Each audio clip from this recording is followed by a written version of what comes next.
أهلا ومرحبا بالجميع في قناتكم يرى مغربية وأفتخر. اليوم موضوع جديد والموضوع مختلف. كنت نسين هاد الوقيته باش أنني غنبدا حلقات على كل ما هو مالي في كندا. أول حلقة غنبداو بها هي: أنا وصلت كسائح لكندا، واش يمكن لي نحل كونت بانكير؟ غنجاوبكم في هاد الفيديو على فقط السياح. كسائح عندك الحق تحل كونت بانكير في كندا، كتعزل اي بنكه كتمشي عندهم ولا كتصل بهم باش كتاخد موعد.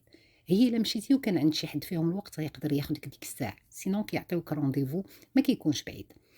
شنو غيخصني باش نحل كونت بانكير وانا سائح في كندا؟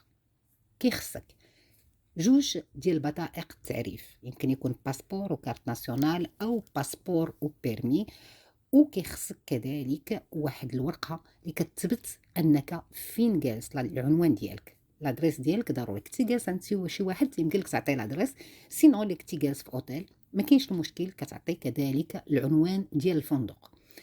ساليتي من هادشي كله كيعمروا لك هما الكونت، يعطيوك واحد لاكارت ديبي اللي كيمكن لك تستعمل بها باش انك تشري، تخلص لي فاكتور ديالك تما، تقطع البيه ديال التران ولا ديال السينما، كلشي كيعلموك كيفاش انك تستعمل لابليكاسيون، حيت تيريشارجيو لك لابليكاسيون ديال لا بنك ديالهم، ومن بعد كيمكن لك تبقى تصرف الفلوس كيف ما بغيتي. منين كتسالي المده ديالك وانت كسائح وكتبغي انك تسد الكونت، شنو كدير؟ كتمشي لابنك مره اخرى، كتقول لهم بغيت نخرج داكشي اللي بقى في الكونت ونسد الكونت. كيصاوبوها لك، ما كاينش لي فخي، ما كتخلص حتى حاجه، ويمكن لك تمشي في امان الله وحفظه وفي طريق السلامه. هذا كان هذا الفيديو اونيكمون بالنسبه للسياح في كندا. الفيديو الجاي غنهضروا في مواضيع اخرى. ما تنساوش انكم تبارطاجيو لي فيديو مع الناس اللي كيهمهم الامر.